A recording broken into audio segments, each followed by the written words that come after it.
Welcome back to California Cooking. In an effort to hold on to summer as long as I can, I'm gonna take you guys to a new restaurant just steps away from the beach, specializing in Italian-inspired tapas and Neapolitan pizza. Then I'm grilling up a really easy appetizer starring one of my favorite summer veggies And a twist on eggplant parmesan. Plus, I'm gonna show you how to make a delicious frozen treat to satisfy your sweet tooth. He's a star chef who recently moved here from Toronto, and he's already making quite the name for himself with his intimate tapas bar. Let's meet Chef Sean McDonald.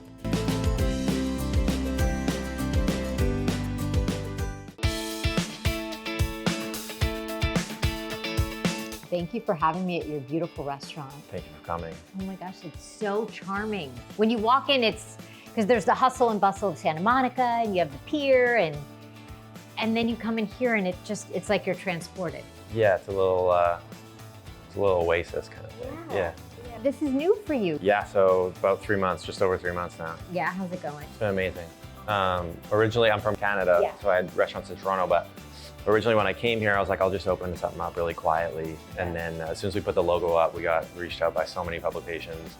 And we were gonna do no reservations, just walk-ins only, and gradually like have that build up. But we got floods and an influx of people wanting to make reservations. Wow. Yeah, so it's been amazing. Well, that's a good feeling to know. It's great. Yeah. It's like that chef's dream.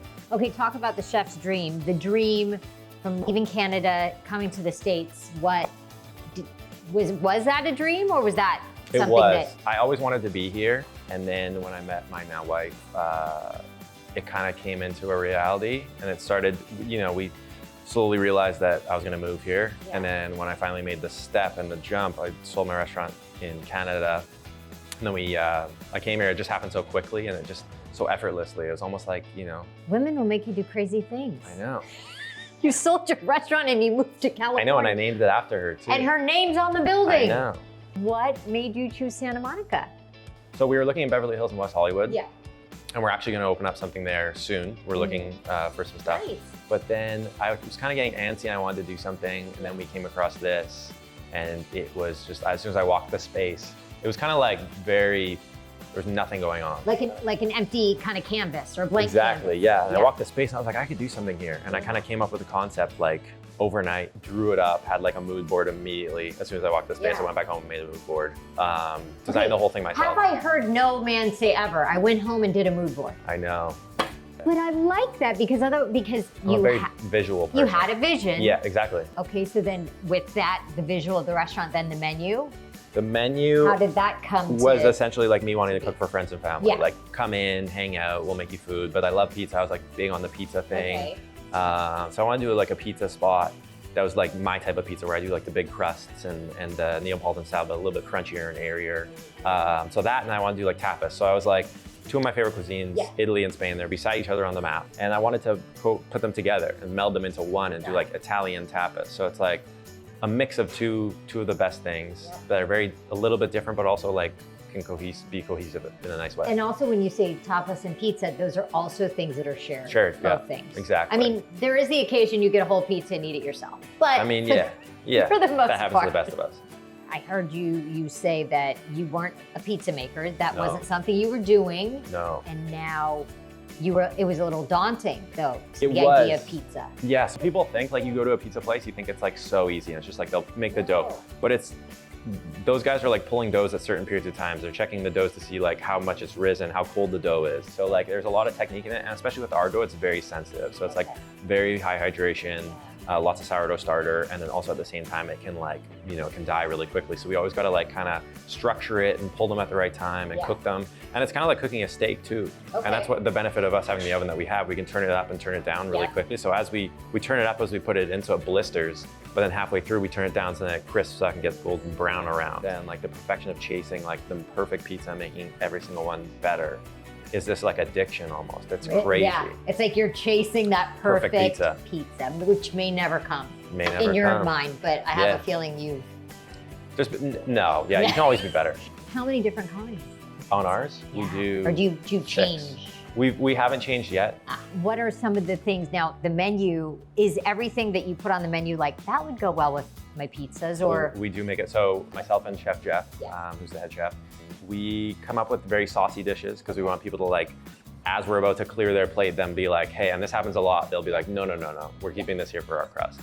And that's what we like. That's, you know, like our scallop dish, very saucy. We want them to like have their plate on the table with the sauce, and then when the pizza comes, they use their crust and scoop it up. So very saucy food, tasty flavors. Sauce is my favorite thing. Because a good sauce will make, you know. Yeah, make the world go round. Yeah. You took the words right out of my mouth. Everything looks so beautiful, so colorful. Let's talk about the beautiful food. What do we have? This one, we'll start on this one. This one is called the Auntie Wendy's Radicchio. So I actually named that after my aunt who passed away last year. We're very big family people. Yes. And this was one of the last things I cooked for her. And the dressing, what's in the dressing? It's so good. So it's like passion fruit juice, basil pesto. So it's like a mix of passion fruit and basil, one of my favorite pairings. This one is our citrus salad. So it's using the beautiful citrus of California. So we have blood orange, grapefruit, orange, and then we have a burnt romesco sauce on the bottom there. A little bit of shaved fennel as well for some licorice flavor. That is so, I am a citrus freak. You like citrus, that's good. I love. Then we did the perfect dish. And this little hidden lovely sauce underneath. Yeah, so it's like the traditional romesco sauce. We do it with Marcon almonds, but we burn all the peppers. Oh my gosh, that's so yummy. Then we go into this. This is our crudo. So it's kind of like a camouflage look here. We have two different sauces, a green one and a black one. The black one is made from like actual burnt onions and peppers. Then we mix it with like a little bit of vinegar. And then the other one is a mojo verde, which is like kind of like a green salsa with coriander. And then we have raw scallop in there, and then Marcona almonds as well. So this one is our A5 Wagyu rib cap. So the best beef you can get from Japan. We slow cook it for about 48 hours. Wow. Then we brush it with anchovy agrodolce, so like an anchovy sauce that's mixed with a bunch of spices and then a little bit of sweetness. And then we cook it over charcoal grill and brush it with the caramel. And it kind of flares up, kind of like a Korean barbecue almost flavor, but it's very tender. And then we have blister sushi yolks on top. So it's like, is ridiculous. It's good. And I'm cutting it with a butter knife. It's so flavorful, rich. Yeah. Oh my gosh. This is all so good. Good, I'm glad, thank you. Wow. We have a lot of fun here. And now, you know, I gotta try this pizza. Okay, this is just too beautiful. Let's go. And the smell from this one is not bad, insane. Yeah, so these are our pizzas. They're naturally leavened with sourdough starter, fermented for about like 3 days. They got the leopard crusts. It's kind of like a mix between New York style pizza with a little bit more crunch than Neapolitan, because usually it's like chewy and light, but we put a little bit more crunch on it. So we make it a little bit crispier and make big crusts. So we make all of our food very saucy to scrape up the sauce with the crust. And then we also have dips on the side that you kind of do. My dips are just Your thing. my thing. By the way, could there be a cuter dip? Talk us through your dips. The idea is you have the leftover crust that would be naked. Exactly. And it needs a little something going on. So here we have a jalapeno tomato sauce. We char jalapenos, preserved tuna, we mix it. It's kind of like a very tasty, glorified kind of like Caesar dressing almost. And we have a charcoal tuile on top. Here we have just creme fraiche that we make in-house with a little dill and chive. So kind of like a ranch, but a little bit more, homemade. Elevated. Yeah, and then we have just puttanesca. And the puttanesca here actually just doesn't have any anchovies, so we keep it vegetarian, just. So light. Yeah, And light, fresh. airy. Yeah. I'm kind of intrigued by the Caesar-esque type dressing here. It's not too fishy, it's just nice. It's like garlicky, burnt jalapenos. Cheesy, gooey, truffly, little honey. And that's dangerous. Yeah, I know. I eat a few too many of those It's almost a week. like you almost feel this is just sinful. I'd say you've perfected it. Well Wow, done. thank you.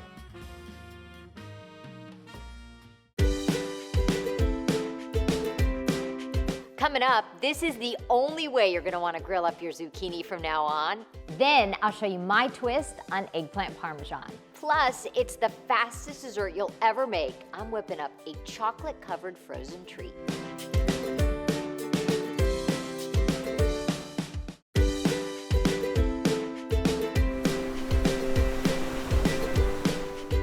You're hanging out in the backyard and you're wondering, what am I gonna grill? Well, here's one of my favorite recipes of the summer.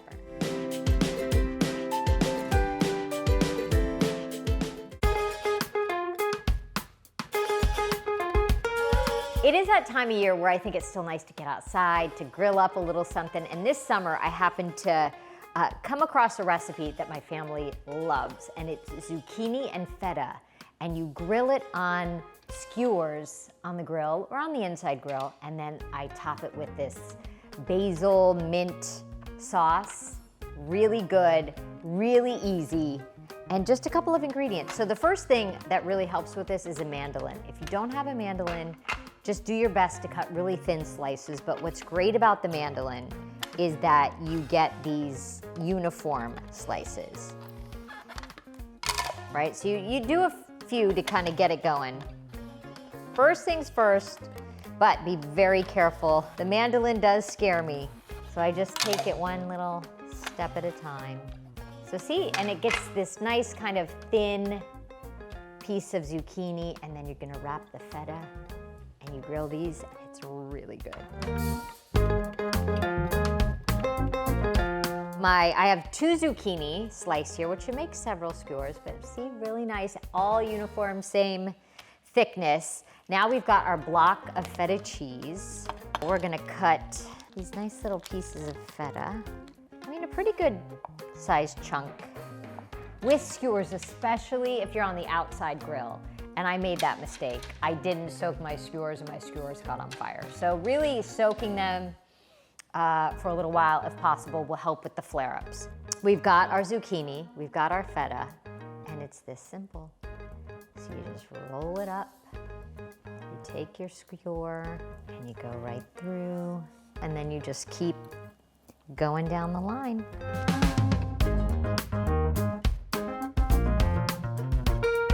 Because feta is quite salty, what I'm gonna do is hit it with some olive oil and then a very light sprinkling of salt. Okay, once these come off the grill and they're hot, I wanna pour this sauce over them, and it's very simple. I'm gonna start with 1 clove of garlic. I'm gonna grate this. And I think this is something that you could just serve as a side, as a little appetizer if you're having a grill at home, or you know, if you're making steaks or chicken or burgers, just a nice little something to have on the side. Let's do our olive oil and some fresh lemon. We've got fresh mint and fresh basil, because mint and feta and zucchini work really well together. And then basil, of course, so good this time of year. Pinch of salt. So let that sit. And now we're gonna grill up our zucchini. So I thought about doing the outdoor grill today, and then it's about 100 degrees out. So we're gonna just do indoor grilling today. So I've got my grill pan, and pretty high. You want this to be hot because this is thin zucchini, it'll cook fast, and you wanna get flat side of the zucchini down. It's got olive oil on there, so it shouldn't stick.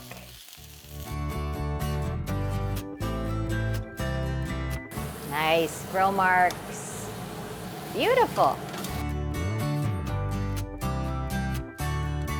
Our skewers are off the grill, and the cheese is just slightly melted in the middle, and the zucchini is charred, and so much flavor. I'm just gonna cut up, I don't know, just to make the platter look nice. A few little lemon wedges if you wanna squeeze some lemon on your zucchini. I've got a little basil, but this is really what does the trick. So this is our sauce with the olive oil, the lemon, the fresh basil, the mint, salt, garlic, and then over the hot zucchini when it comes off the grill. And that just soaks in there and gets into everything. And that's it. Okay, I'm trying a skewer. It's so bright, the flavors, the lemon, and I love how the feta just gets a little melty. On to another veggie I can't get enough of lately. Here's my eggplant Parmesan inspired sandwich.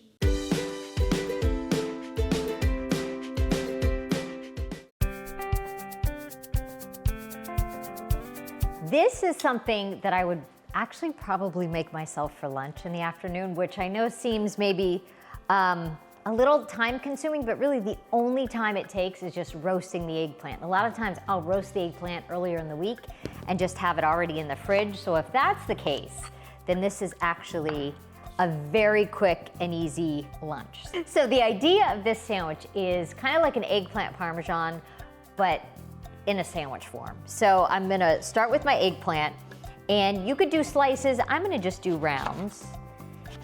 Make it easy. I'm gonna toast up, not even toast up, I would say almost fry up some bread in olive oil.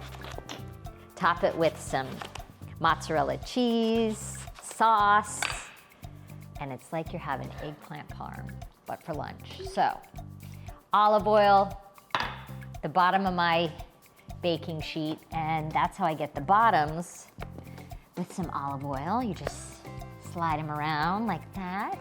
You gotta get the other side as well. So I'm gonna pour a little bit into a dish because eggplant, they're like sponges and they soak up the olive oil. You actually need more than you might think. Now to that, just some salt. And these are gonna go in a 400-degree oven, probably about 20 minutes. Okay, now it's time to build our eggplant parmesan sandwich. Normally, eggplant parm, it's breaded, fried eggplant, but instead, we fried bread. So it's kind of got all the flavors, but just made in a different way. So we've got our toasted, really crunchy bread. This bread is like, and then I take a garlic clove, and I'm gonna just do this all over, and then you've got garlic bread. Our soft, look at that, how the eggplant, it's just completely like creamy and cooked all the way through. So we're gonna, see, to the point where it falls apart. I'm gonna transfer these over to a lined baking sheet. We've got some jarred marinara. We're gonna pour over. This may be a knife and fork kind of a sandwich. We'll see. Mozzarella cheese. Under the broiler, quick, melt the cheese. Look at these. The cheese is melted. Oh my goodness. Okay, now just a sprinkle of Parmesan and then some pretty little basil leaves, and our eggplant parm sandwich is ready to go. I'm gonna cut one in half. You hear the crunch of the bread. Look at that eggplant on top of garlic bread with marinara, Parmesan, mozzarella, and fresh basil. Mmm, that is so good. It tastes like eggplant parm, but you can hold it. Mmm.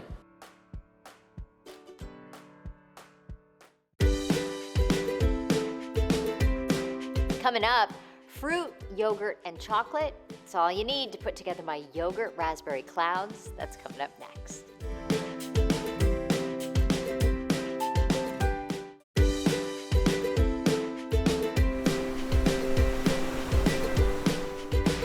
I'm always in the mood for a little something sweet after dinner, and this I think's good for you. Here's a frozen treat that'll satisfy your craving.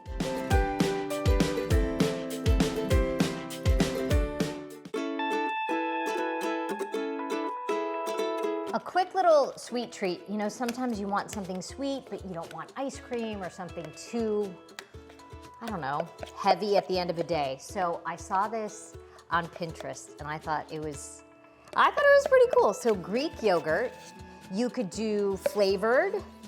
I'm just using plain, which is a little sour. So if you want it sweeter, add some honey, or you could get a flavored Greek yogurt.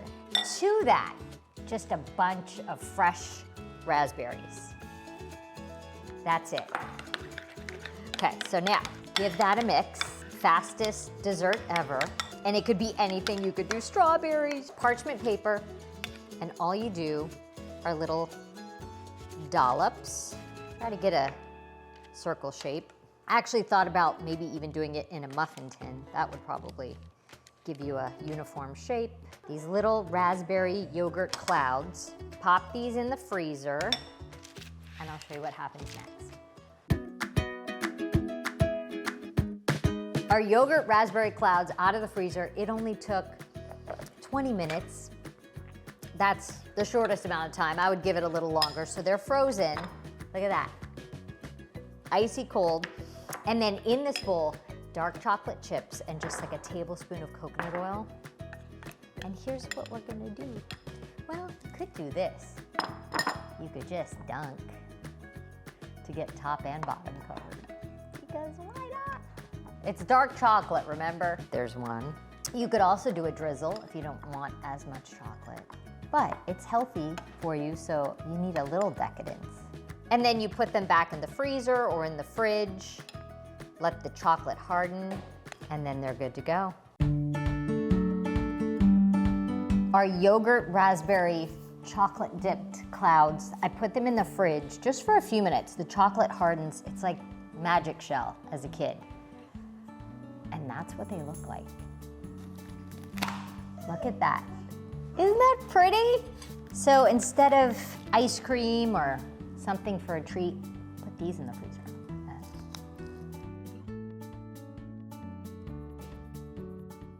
For all the recipes we featured in today's show, follow us on Instagram at KTLA California Cooking.